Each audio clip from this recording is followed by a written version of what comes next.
No seu receptor, a voz da profecia com mais uma de suas mensagens de fé.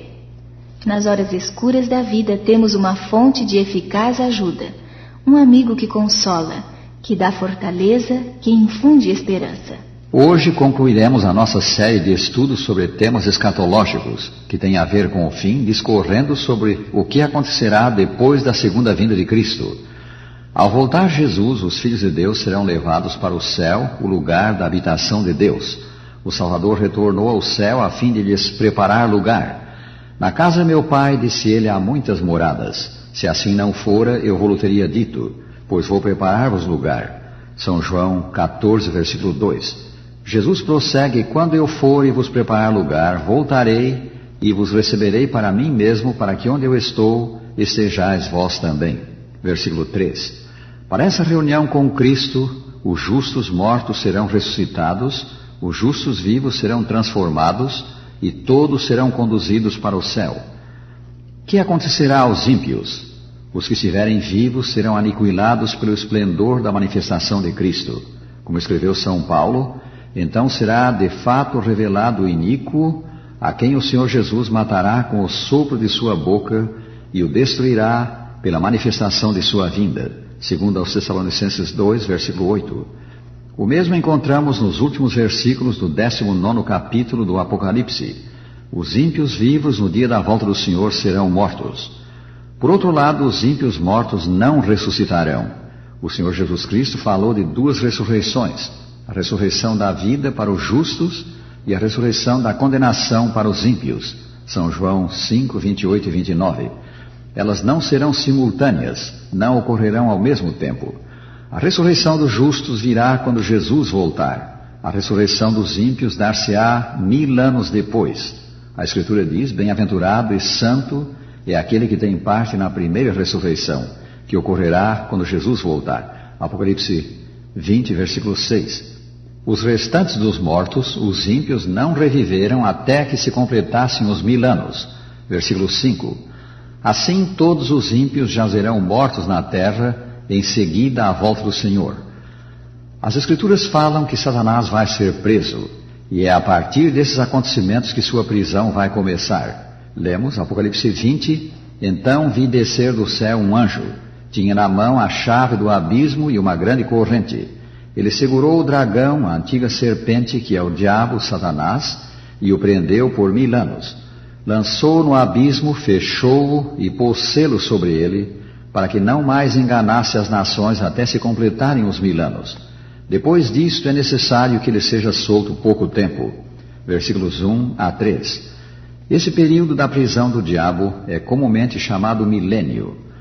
Satanás não será amarrado com uma corrente literal, mas preso por uma cadeia de circunstâncias. Ele não terá ser humano algum ao seu alcance, pois todos os justos estarão no céu, e todos os ímpios estarão mortos na terra. Assim, a obra em que se empenha, enganar, arruinar o homem, será subitamente paralisada. Ele ficará como que amarrado na terra. Abrindo um parênteses, há diferentes ideias sobre o milênio. Uns são pós-milenaristas, outros pré-milenaristas. Entre os pós-milenaristas, creem que Jesus voltará depois do milênio.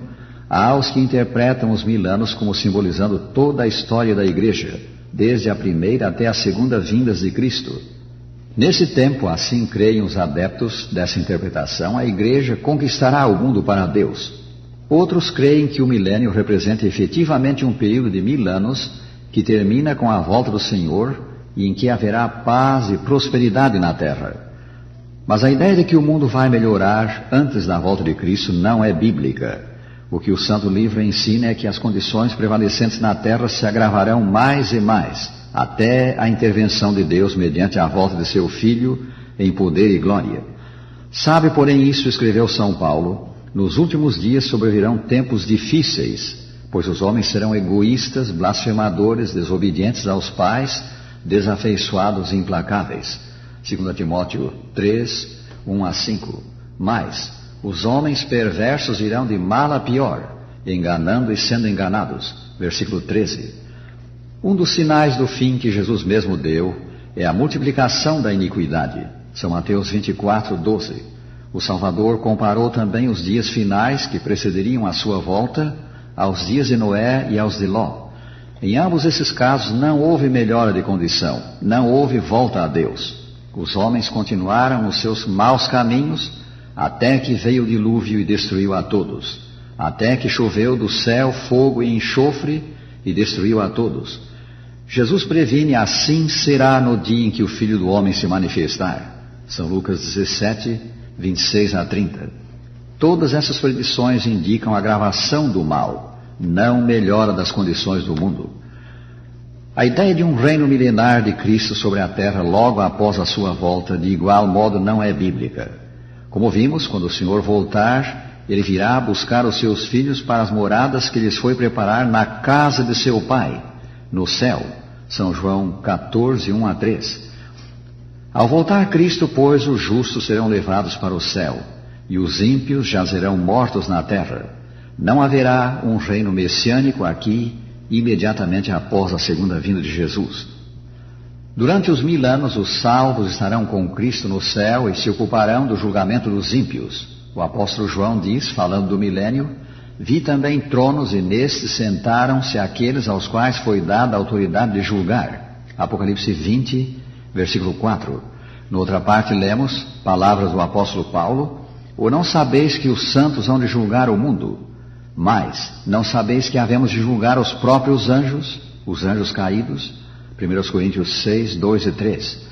Nesta fase do julgamento que virá depois da volta do Senhor, os santos, em união com Cristo, julgam os ímpios, comparando seus atos com o código, a Escritura Sagrada, e decidindo cada caso segundo as ações praticadas no corpo. Na fase investigativa do juízo, que precede a segunda vinda, os ímpios são excluídos do céu. Na fase que virá no milênio, serão determinadas as penas que sofrerão, à medida do castigo de cada um.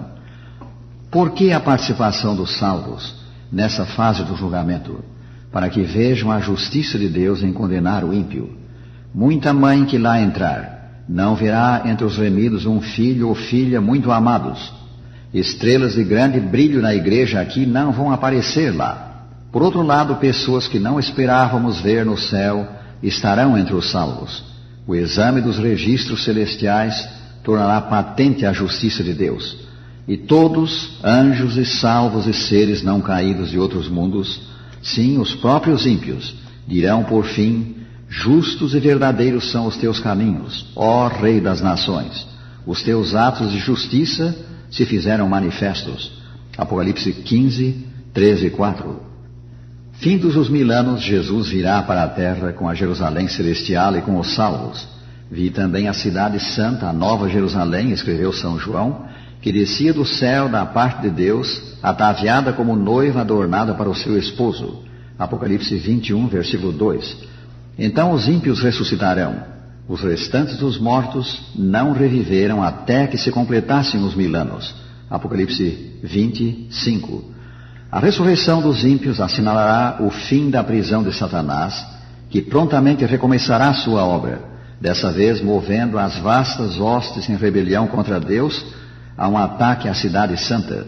São João diz: quando, porém, se completarem os 1000 anos, Satanás será solto da sua prisão e sairá a seduzir as nações que há nos 4 cantos da terra, Gog e Magog, a fim de reuni-los para a peleja.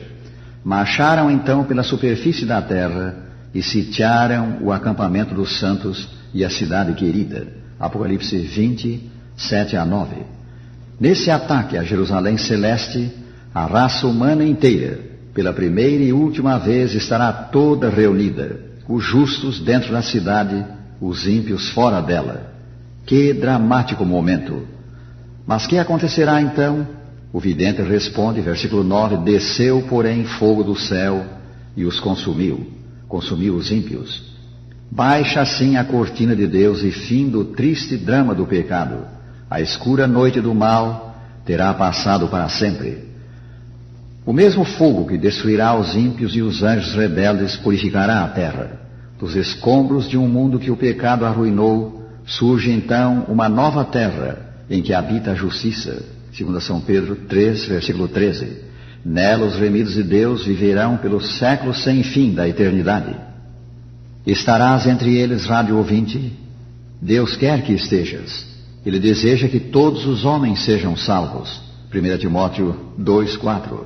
Deus amou o mundo e deu seu Filho para que todo o que nele crê não pereça, mas tenha a vida eterna. São João 3,16. A decisão, porém, de aceitar o seu oferecimento é tua.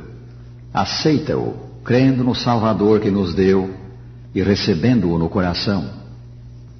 Convidamo-lo para ouvir o nosso próximo programa, que esta emissora apresentará na semana entrante, neste mesmo dia e hora.